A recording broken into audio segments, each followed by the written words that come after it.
नमस्कार दोस्तों, आपका स्वागत है हमारे YouTube channel teaching exam overload पे। साथियों, काफ़ी दिनों से आपकी सीटेट की क्लासेस प्रॉपर तरीके से नहीं चल पा रही हैं। उसके लिए मैं क्षमा चाहता हूं। इसका मुख्य कारण यह है कि अभी आप लोग को पता ही होगा कि बीए बीएससी यानी ग्रेजुएशन का एग्ज़ाम चल रहा है। बीए बीएससी एमएससी या एमए का एग्ज़ाम चल रहा है, जिसमें मेरे कॉलेज में सेंटर आया हुआ है, तो उसमें मेरी ड्यूटी चल रही है। तो ड्यूटी की वजह से मैं क्लासेज प्रॉपर तरीके से आपकी नहीं ले पा रहा हूँ। इसके लिए मैं क्षमा चाहता हूँ। आपकी क्लासेज अभी 1-2 दिन और डिस्टर्ब रहेंगी। 10 तारीख से आपकी क्लासेज प्रॉपर तरीके से चलेंगी। 10 को मैं एक वीडियो बनाऊँगा, सीटेट 2024 आप लोग कैसे पास करिए। और 10 दिसंबर से लगातार 20 जनवरी तक, एग्ज़ाम के एक दिन पहले तक, आपको मैं 2018 से अब तक जितने भी प्रीवियस ईयर पेपर पूछे गए हैं 2018 से 23 तक, हर सब्जेक्ट वाइज सबकी प्लेलिस्ट बनाऊंगा, सॉल्व करवाऊंगा। इसके साथ साथ एसएसटी में मैंने एनसीईआरटी 6 to 8 आपका कंप्लीट करवा दिया है लगभग। अब मैं आपको एनसीईआरटी में एसएसटी में आपको 6 to 8 एमसीक्यू चैप्टर वाइज करवाऊँगा, जो कि 15 से 20 दिन में मैं आपको कवर करवा दूंगा। एक दिन में 2-2, 3-3 चैप्टर लेके एमसीक्यू कराऊंगा, जिससे आप लोग को बहुत आसानी होगी। तो बस आप लोग चैनल के साथ बने रहिए। इतने देर आपकी क्लासेज जो डिस्टर्ब हुई उसके लिए मैं क्षमा चाहता हूं। अब आपको 10 तारीख से आपकी सारी क्लासेज प्रॉपर तरीके से मिलेंगी। आप लोग चैनल को लाइक कीजिए, सब्सक्राइब कीजिए, ज़्यादा से ज़्यादा शेयर करिए। तो आज मैं आपकी क्लासेज ईबीएस की स्टार्ट कर रहा हूँ। मैं अब क्लासेज आपकी मॉर्निंग में ले लिया करूँगा। ईबीएस की क्लासेज आपकी चलेंगी 9 तक। ईबीएस के साथ साथ मैं साइंस की क्लासेज चला दूँगा आपकी। साइंस के साथ साथ मैं आपकी कोशिश करूँगा कि एक हिंदी की क्लासेज हो जाएं। उसके बाद 10 से आपकी सारी क्लासेज चलेंगी। एसएसटी की क्लासेज आपकी 1-2 दिन अब ऑफ रहेंगी। अभी पॉलिटी की क्लास आएगी, लेकिन उसके बाद आज से आपकी क्लासेज 9 तारीख तक ऑफ रहेंगी, क्योंकि एसएसटी वाले सर का बीपीएससी का एग्ज़ाम है। तो वह एग्ज़ाम देने जाएंगे, तो जिसमें आपको 2-3 दिन वेट करना पड़ेगा। इस वजह से आपकी क्लासेज 2-3 दिन एसएसटी की नहीं होंगी। उसके बाद 10 तारीख से प्रॉपर तरीके से सारी क्लासेज आपकी दिन भर में 7 से 8 क्लासेज आपकी चलेंगी। बस आप लोग चैनल के साथ बने रहिए। वादा करता हूँ इस बार आपका सीटें 100% क्लियर करवाऊँगा। बस आप लोग बने रहिए। थोड़ा 2-3 दिन आप लोग और कष्ट उठा लीजिए, क्योंकि 2-3 दिन मैं क्लासेज नहीं ले पा रहा हूँ। उसके लिए फिर मैं एक बार आपसे क्षमा कहता हूँ, लेकिन आपको 10 तारीख से मैं आपकी पूरी क्लासेज प्रॉपर तरीके से लूँगा। तो आप तक चलिए फिर आज के सेशन को हम लोग स्टार्ट करते हैं। आज के सेशन में हम लोग ईबीएस के अंतर्गत एनसीईआरटी में पौधों से बहुत प्रश्न पूछे जाते हैं, यानी पेड़ से। तो पेड़ से जो मेन पॉइंट से प्रश्न पूछे जाते हैं, मैं सबको कवर करूंगा। चलिए फिर आज के सेशन को स्टार्ट करने के पहले एक छोटी सी रिक्वेस्ट है, चैनल को लाइक कीजिए, सब्सक्राइब कीजिए, ज़्यादा से ज़्यादा शेयर करिए। तो आज हम लोग सबसे पहले देखते हैं रेगिस्तानी ओक। रेगिस्तानी ओक होता क्या है, आइए हम लोग उसको एक एक करके देखते हैं। चलिए, तो रेगिस्तानी ओक, आपको जो वृक्ष दिख रहा है रेगिस्तानी ओक है। आइए इसके बारे में हम लोग देखते हैं। तो यह एक आकर्षक मध्यम आकार एवं धीमी गति से बढ़ने वाला पेड़ है, जो ऑस्ट्रेलिया के शुष्क रेगिस्तान क्षेत्र में पाया जाता है। तो यह एक आकर्षक मध्यम आकार एवं धीमी गति से बढ़ने वाला पेड़ है, जो ऑस्ट्रेलिया के शुष्क रेगिस्तानी क्षेत्र में पाया जाता है। इसको बहुत कम पत्तियां होती हैं, यानी इसमें बहुत कम पत्तियां होती हैं। लगभग 10 से 15 फीट तक लंबा होता है। इसकी जड़ें इसके तने से 30 गुना लंबी होती हैं। वहीं ये जड़ें पानी तक पहुंचने के लिए ज़मीन में गहराई तक जाती हैं, या पानी पेड़ के तने में जमा होता है। स्थानीय लोग तने से पतला पाइप डालकर इस पानी को पीते हैं। तो इसको बहुत कम पत्तियां होती हैं, लगभग 10 से 15 फीट तक लंबा होता है। इसकी जड़ें इसके तने से 30 गुना लंबी होती हैं। ये जड़ें पानी तक पहुंचने के लिए ज़मीन में गहराई तक जाती हैं। ये पानी पेड़ के तने में जमा होता है। स्थानीय लोग तने में पतला पाइप डालकर इस पानी को पीते हैं। चलिए हम लोग आगे बढ़ते हैं। अब हम लोग अगले पौधे के बारे में बात करते हैं। अगला पौधा हमारा जो है, इसको हम लोग घटपड़ी पौधा बोलते हैं। घटपड़ी पौधा यानी इसको हम पिचर प्लांट भी बोलते हैं, पिचर पौधा भी बोलते हैं, नेफेंथ्रिस भी बोलते हैं। तो यहाँ से जो आपको फिगर दिख रहा है, इसका मुंह जो होता है घड़े का आकार का होता है। इसके ऊपर एक ढक्कन के जैसे पत्तियाँ निकली होती है। तो इसकी जो विशेषताएं हुई, यहाँ से आपको सीटेट में डबल स्टार लगा लीजिएगा। आपको हर बार पेपर में 1 नंबर का प्रश्न यहाँ से ज़रूर मिलेगा पिचर प्लांट से। तो आइए हम लोग एक एक करके देखते हैं पिचर प्लांट की विशेषताओं के बारे में। सबसे पहले हम लोग इसकी विशेषता यह होती है, यह मांसाहारी और कीट-फड़ची पादप का उदाहरण होता है। यह अपने गड्ढे के जाल में कीड़े, मेढक और चूहों को फंसाता है। इसे घड़े के समान दिखाई देने वाली संरचना वास्तव में इसकी पत्ती का रूपांतरित भाग एवं कीड़ों को आकर्षित करने के लिए या अच्छी गंध पैदा करता है। आमतौर पर यह इंडोनेशिया, ऑस्ट्रेलिया और भारत के मेघालय में पाया जाता है। तो आमतौर पर यह कहाँ पाया जाता है? इंडोनेशिया, ऑस्ट्रेलिया और भारत के मेघालय में पाया जाता है। क्लोरोफिल की उपस्थिति के कारण पौधा प्रकाश संश्लेषण करने में सक्षम है, लेकिन नाइट्रोजन की कमी को दूर करने के लिए यह कीड़े खाते हैं। तो क्लोरोफिल की उपस्थिति के कारण पौधा जो होता है या प्रकाश संश्लेषण करने में सक्षम होता है, लेकिन नाइट्रोजन की कमी को दूर करने के लिए यह कीड़े खाता है। चलिए हम लोग आगे बढ़ते हैं। अब हम लोग खेजड़ी वृक्ष देखते हैं।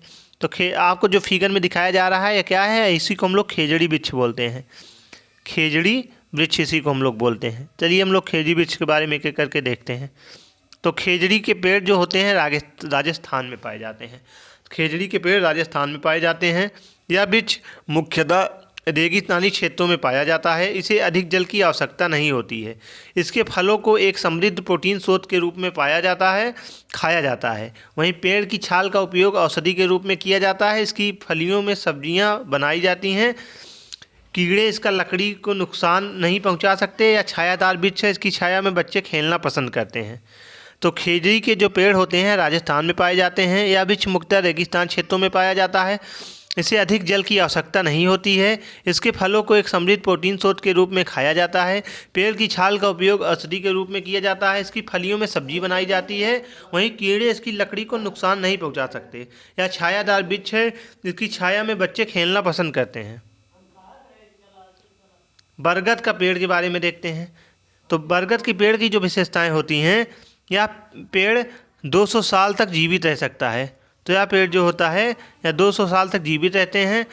पुराने बरगद के पेड़ों की लटकती हुई शाखाएं वास्तव में पेड़ की जड़ें ही होती हैं। तो पुराने बरगद के जो पेड़ों की लटकती हुई शाखाएं होती हैं वो वास्तव में वह पेड़ की जड़ें ही होती हैं।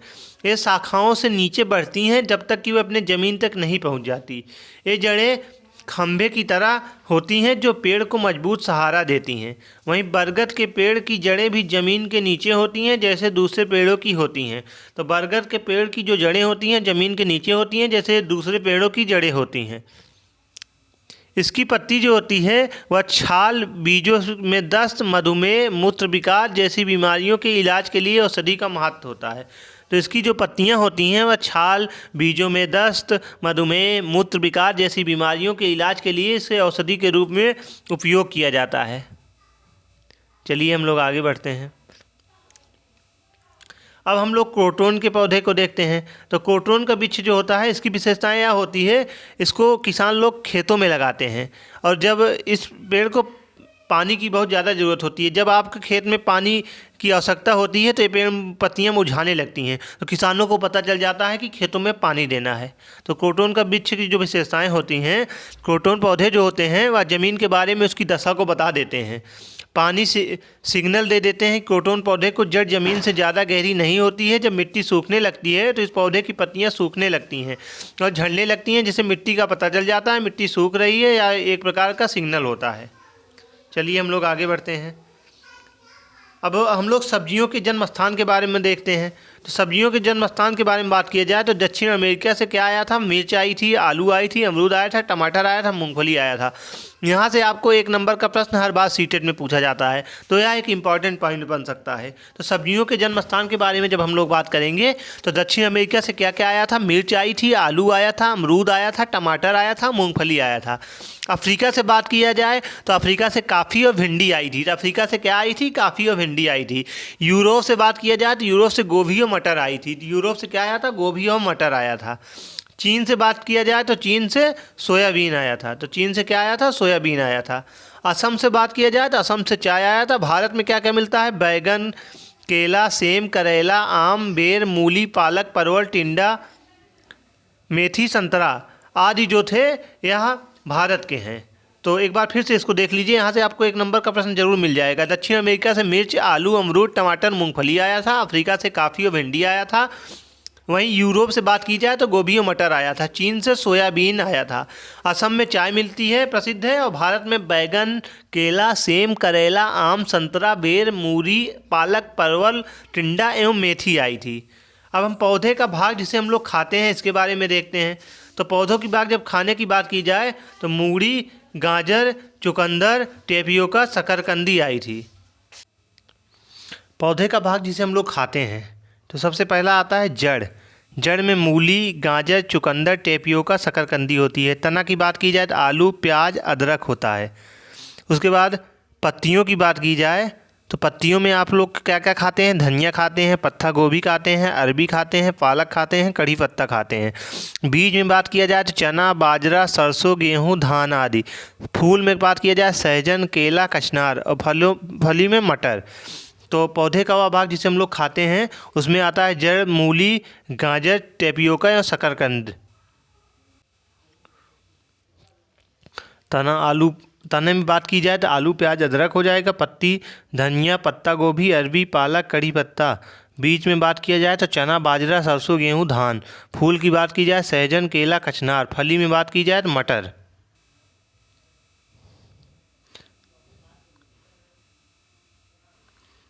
पादपों में परिस्थिति अनुकूलन यानी इकोलॉजिकल एडाप्शन इन प्लांट। तो पहला होता है जलोद्भिद, जिसको हम लोग हाइड्रोफाइट्स भी बोलते हैं। ये पौधे बहुत अधिक जल वाले स्थानों पर पाए जाते हैं। ये पौधे पूरी तरह से इनकी जड़ें, प्रकंद आदि जल में डूबे हुए रहते हैं। जल में डूबे रहने व मंद प्रकाश के कारण ये पौधे पतले एवं कोमल होते हैं। उदाहरण के रूप में कमल। तो वह पौधे जो बहुत अधिक जल वाले स्थानों पर पाए जाते हैं, पौधे पूरी तरह से इनकी जड़ें, प्रकंद, रूट आदि जल में डूबे हुए रहते हैं। जल में डूबे रहने व मंद प्रकाश के कारण ये पौधे पतले व कोमल होते हैं। उदाहरण के रूप में कमल।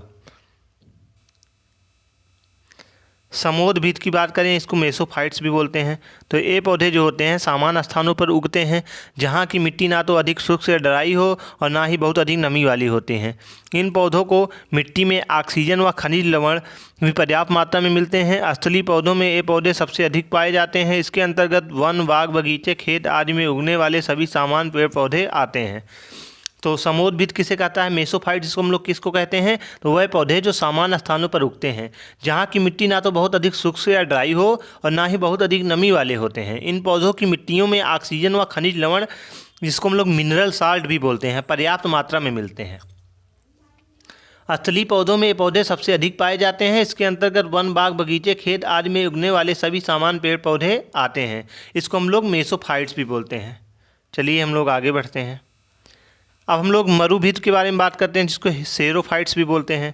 तो इन पौधों को मरुस्थलीय पौधे भी कहते हैं, जहां मृदा में पानी की कमी होती है और तापमान अधिक होता है, जैसे मरुस्थल आदि ऐसे स्थान पर पाए जाते हैं। उदाहरण के रूप में नागफनी।